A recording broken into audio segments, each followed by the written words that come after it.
Bon, voilà que la quarantaine est passée. Prochlo, avare, on a transgressé, on est passé au-delà. Il y a une différence entre les 40 jours, Arbaim Yom, Salatacosta, il y a une différence entre ces 40 jours de grand jeûne, de conversion, de marche comme à travers un désert où Dieu parle, où l'intériorité va se révéler, et cette fameuse semaine sainte. Pas une semaine sainte, c'est justement ça peut-être qu'il y aurait quelque sens à développer au cours des quelques jours qui vont nous mener à la Pâque 2020. Une Pâque tout à fait particulière, on ne peut pas en faire l'exception, c'est une réalité. Une Pâque aussi qui doit nous centrer sur ce qu'est la semaine de la Passion. C'est quoi la Passion? Strasnae Siedmietza, la semaine de 7 jours. En fait, peut-être 6 jours, le 7e, et puis après le 8e, bien. Mais Strasnae, en russe, a une signification tout à fait particulière. C'est un moment où il y a de la passion, c'est-à-dire les pathons, c'est-à-dire quelque chose où l'être humain va véritablement souffrir ou être confronté directement à la fois à la vie et à la mort. Est-ce qu'il va choisir la vie ou la mort? Est-ce qu'on va croire que le chemin du Christ, on parle bien du chemin du Christ, lui qui est vrai homme et vrai Dieu, que ce chemin du vrai homme et du vrai Dieu ne s'arrête pas dans l'échec apparent de la mort. La mort, qu'on le veuille ou non, ça ne plaît pas, ça ne va pas. La mort implique par définition qu'on oublie. Voyodem como, et son lieu ne le connaît plus. C'est ce qui est marqué dans le psaume. Quelque chose qui gêne terriblement. La semaine de la Passion gêne encore plus, car il est question de souffrance. Ou bien nous entrons dans une période, dans une idée, dans une conception doloriste, ou bien nous acceptons qu'il y ait autre chose qui nous attire définitivement vers la vie, vers le principe même d'un projet d'existence. Strasnae veut dire que véritablement on passe par la passion, la souffrance, mais aussi autre chose. La passion qui est l'irraison de nos sentiments. Alors que le Christ, lui, va suivre une voie qu'il connaît, passe derrière moi Satan. C'est ça qu'il dit à Pierre, parce qu'il ne comprend pas le projet divin. Nous, il nous est dit de suivre ce même chemin, et pourtant nous ne pouvons absolument pas le concevoir, nous ne pouvons pas le visualiser, nous le lisons. Nous pouvons même sans doute à peine nous le figurer, nous le représenter. Ce n'est pas du cinéma. Ce n'est pas non plus quelque chose qui nous arrive aujourd'hui, dans notre génération à nous, au XXIe siècle. En revanche, il y a une chose, c'est que nous sommes happés véritablement par des passions. L'être humain est saisi par quelque chose qu'il ne peut pas maîtriser, ou difficilement, qu'il ne peut pas contrôler. Un moment où il perd la tête, il perd la boule. Et nous vivons ceci depuis de nombreuses années dans une situation de confusion qui est à la fois parfois nationale par les pays dans lesquels nous vivons, mais qui est aussi une situation internationale qui va essayant de se raccrocher d'une manière presque désespérée à un passé qui n'existe plus, et d'affronter directement un présent et un avenir qui est en dévoilement et en révélation. Et ce qui nous est proposé, donc en particulier cette année, d'une manière virale, et c'est pas faux, c'est d'analyser le chemin du Christ, alors qu'apparemment il va vers sa mort, il sait qu'il va avancer vers sa résurrection. Et dites ça à vos voisins, dites ça à quiconque, dans le tréfonds en toute honnêteté, face à la terrible solitude de personnes aujourd'hui, une crise mondiale sur le plan économique, des effondrements de valeurs, une sorte d'autorisation à faire n'importe quoi, n'importe comment, à user et abuser des gens, et comme le font remarquer certaines personnes, des choses qu'on pensait réglées parce qu'elles avaient été abordées. Prenons par exemple les abus sexuels dans l'Église ou les abus d'autorité dans l'Église. Non, non, non, c'est pas réglé du tout.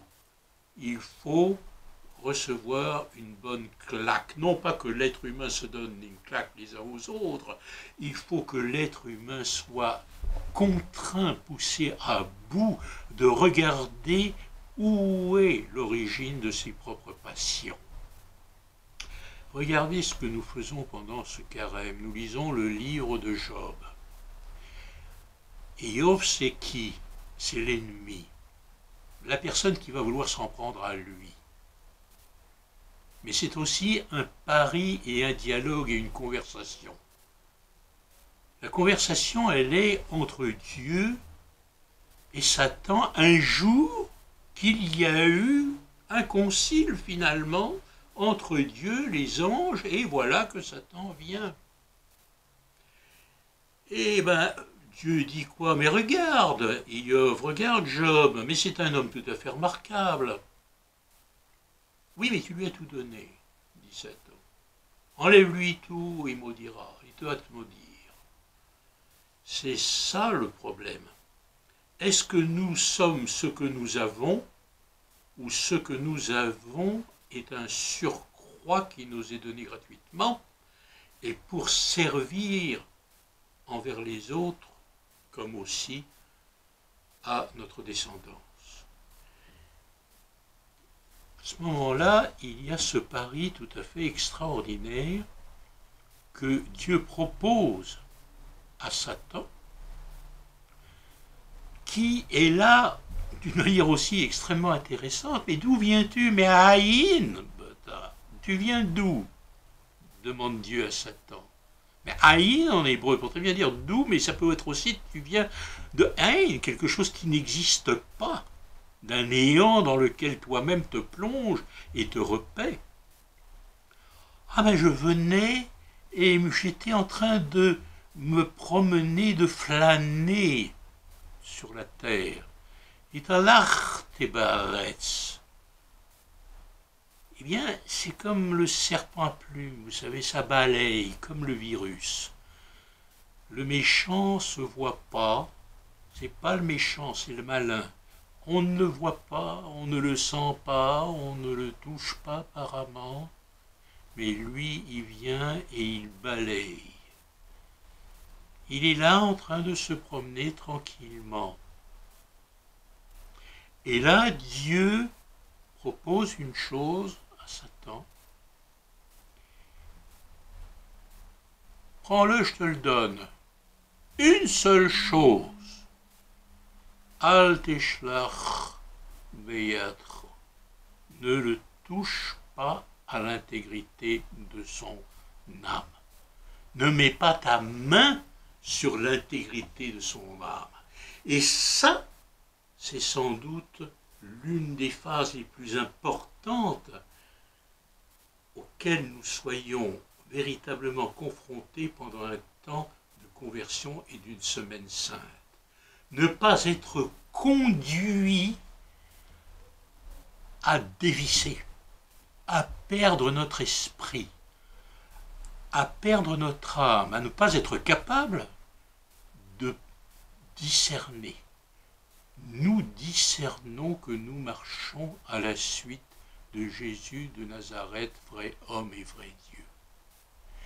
Et rien, pas même Satan, qui continue sa promenade avec cette espèce de tranquille désinvolture et qui, quelque part, s'attache à nous détruire.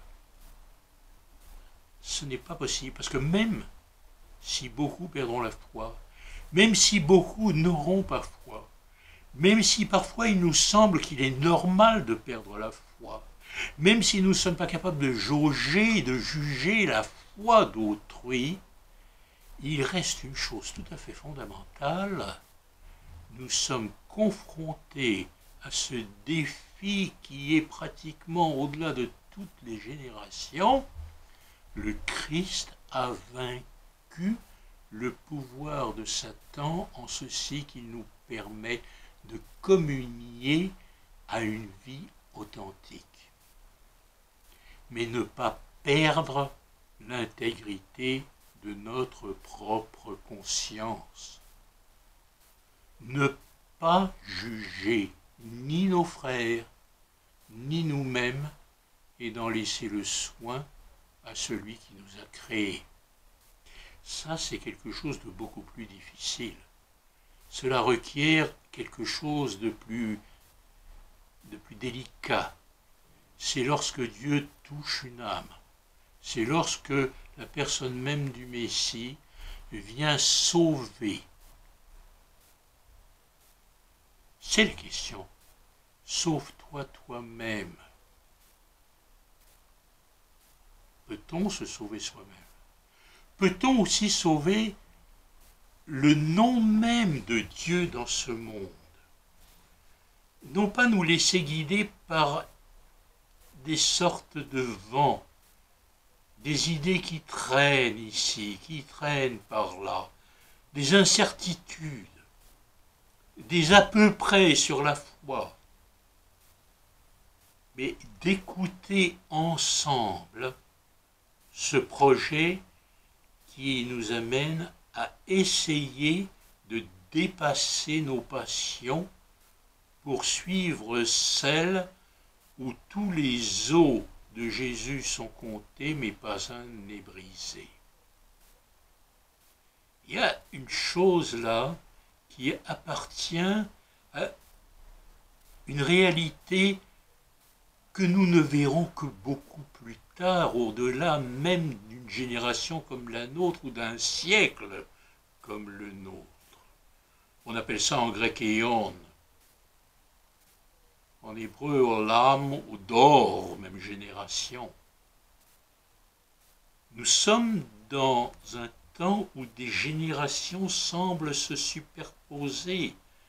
Et les révélations monothéistes cette année, elles sont comme menées à une expérience terrible d'être testées, tentées, poussées au bout d'elles-mêmes, parce que comme stérilisées, virtualisées, alors que le pari reste le même, ne perd pas le nord. Et sois pas à l'ouest, comme on dit en français. C'est-à-dire, sois pas désespéré, il n'y a rien de terrible.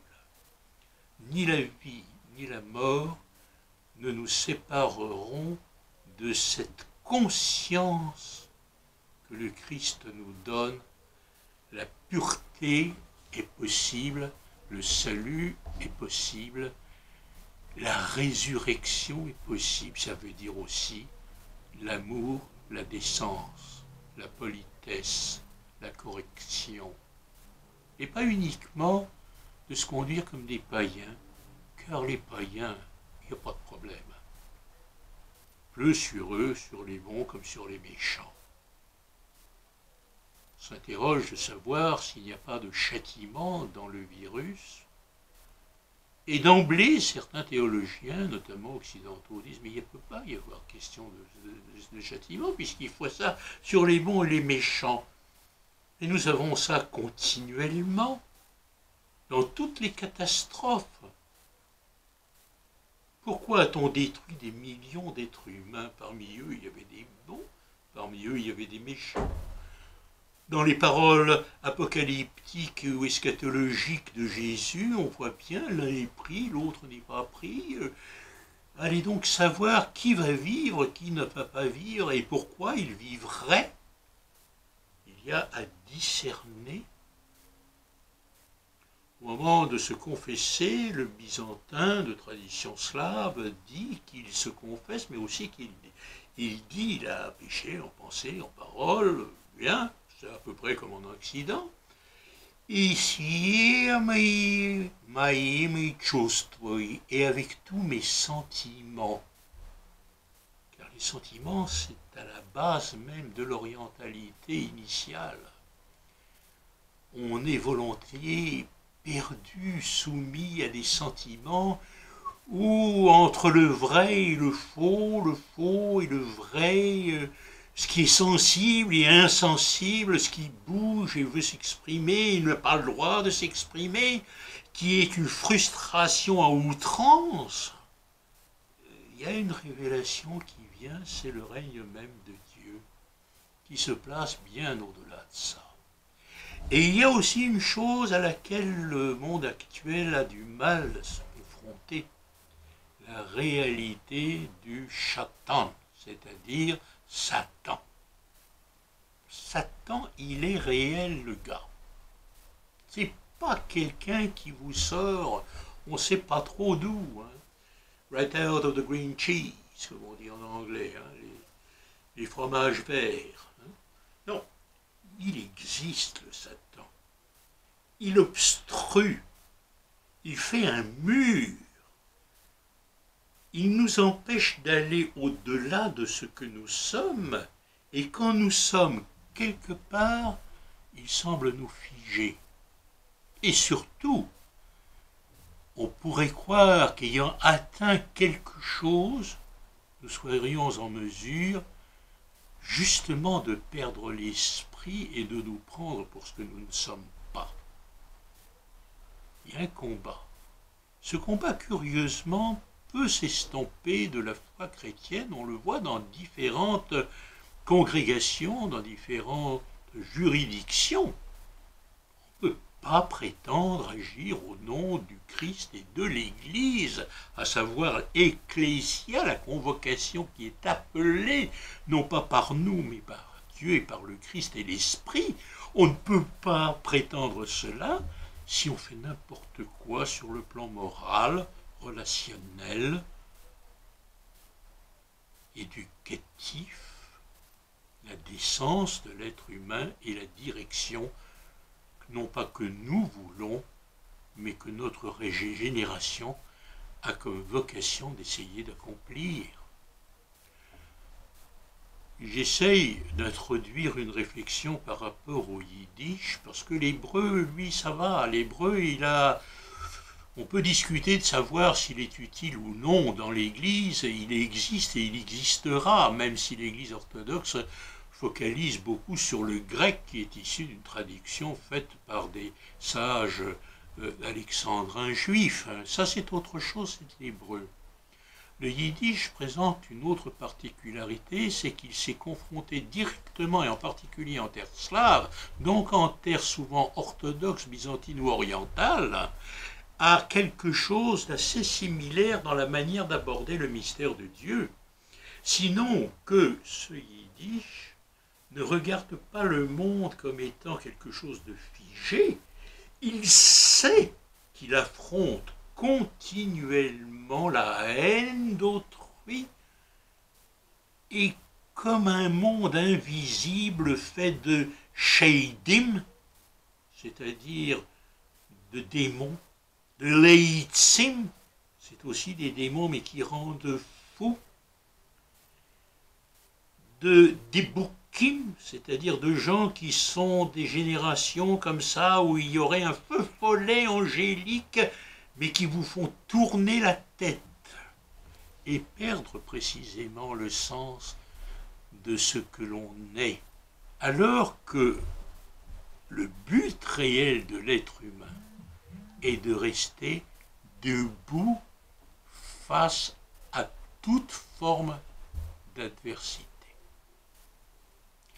Vous n'avez pas souffert jusqu'au bout. Vous n'avez pas souffert jusqu'au sang. C'est ce que dit précisément l'Écriture. Or, le chrétien, là, n'appelle pas à ce que quelqu'un souffre au-delà du tolérable. Il sait qu'il ne se peut pas être confondu. Il sait à ce moment-là autre chose, qu'il est appelé pendant cette semaine à essayer de contrôler, de réviser sa vie pour qu'elle ait véritablement un sens semblable à celle du Christ, ou en tant cas à sa suite, pour entrer à sa suite dans ce qu'il peut vouloir de nous aujourd'hui. Bon, Christos voskresia, le Christ est ressuscité. Christos anesti, le Christ est ressuscité. Hamashiach kam, Hamashiach kam. Il n'y a rien à craindre. Il est et il sera.